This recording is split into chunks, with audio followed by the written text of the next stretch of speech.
আমি ব্যক্তিগতভাবে ইলিয়াস কাঞ্চন কাউকে নিতেও পারবো না, আমি তাকে কাউকে বাদও দিতে পারবো না।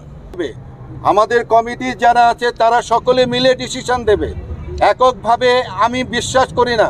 যদিও চলচ্চিত্র সমিতির সভাপতি হলো সর্বময় ক্ষমতা, কিন্তু আমি সবসময় বিশ্বাস করি গণতন্ত্রে। বিসমিল্লাহির রহমানির রহিম।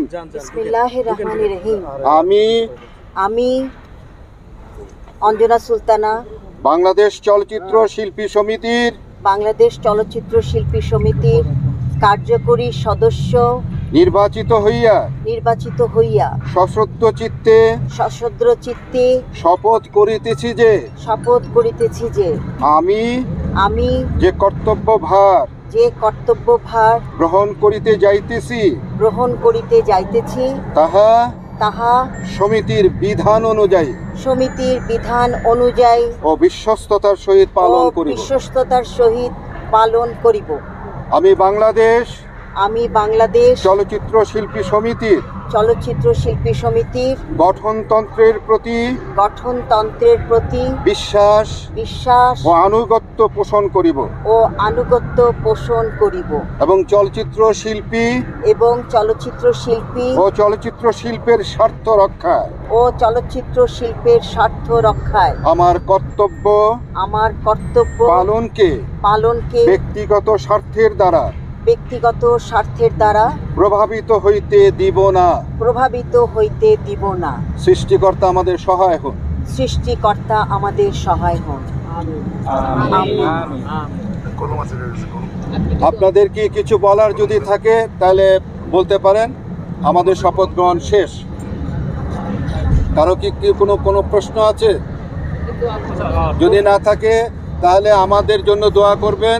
আমরা এখানে স্পষ্টভাবে একটা জিনিস আপনারা বুঝতে পারছেন যে আমরা শপথটা করেছি চলচ্চিত্র শিল্পের গঠনতন্ত্রের মধ্যে যেভাবে আছে আমরা ঠিক সেইভাবে আমাদেরকে কার্যক্রম পরিচালনা করতে হবে। এইটি আমাদের শপথের মধ্যে, এবং এটি আমরা বারবার আবারও জানাতে চাই যে গঠনতন্ত্র অনুযায়ী শিল্পী সমিতি পরিচালিত হবে ইনশাআল্লাহ। যারা এখনো শপথ নেননি আমি আশা করব তারা শপথ নিতে আসবেন। আমরা এখনো পর্যন্ত কার্যকরী কমিটির কোনো সভা করিনি। আমরা ইনশাআল্লাহ আশা করছি 7 দিনের মধ্যে আমরা কার্যকরী পরিষদের সভা অনুষ্ঠান করব, এবং সেই সভায় সকলের কাছে যারা নির্বাচিত হয়েছেন তাদের সকলের কাছেই সভায় উপস্থিত থাকার জন্য তাদেরকে দাওয়াত দেওয়া হবে, বলা হবে। এবং কার্যকরী পরিষদের যে গঠনতন্ত্র সেইটি কিন্তু আমি আবারও বলতে চাই যে সমিতিকে ইনফর্ম না করে পরপর 3টি সভায় অনুপস্থিতি যদি থাকে তাহলে অটোমেটিকলি তার কার্যকরী পরিষদের সদস্যপদ বাতিল বলিয়া গণ্য হইবে।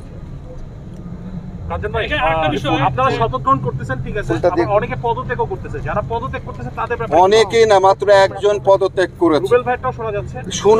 শোনা কথা কি বিশ্বাস করব? কাগজে কলমে হতে হবে। আমি কিন্তু বলে দিয়েছি, কিন্তু আমরা শপথ করেছি, আপনারা দেখেছেন গঠনতন্ত্র অনুযায়ী শিল্পী সমিতি চলবে। শিল্পী সমিতির গঠনতন্ত্রে আছে পরপর যদি আপনি সমিতিকে নোটিশ না করেন যে আমার এই প্রবলেম আছে, আমি আসতে পারছি না, এই নোটিশ যদি আপনি না করেন, তারপরে যদি নোটিশ না করে পরপর 3 সভায় অনুপস্থিত থাকেন তাহলে অটোমেটিকলি এটা কিন্তু আপনার সদস্যপদ কার্যকরী পরিষদের সদস্যপদ চলে যাবে। হ্যাঁ আসবে, এটাও আছে। এইটাই আছে না, এই যে 3টা মিটিং, এটাই তো ডেডলাইন।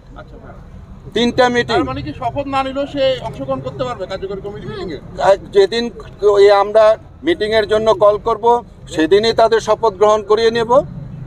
এখানে আরেকটা বিষয় যে যিনি পদত্যাগ পত্র জমা দিবেন তিনি তো সভাপতি কর্তৃক জমা দিবেন, এবং সভাপতি যদি অ্যাকসেপ্ট না করেন সমিতিতে জমা দেবেন, কিন্তু এটা তো অ্যাড্রেস করবেন সভাপতিকে।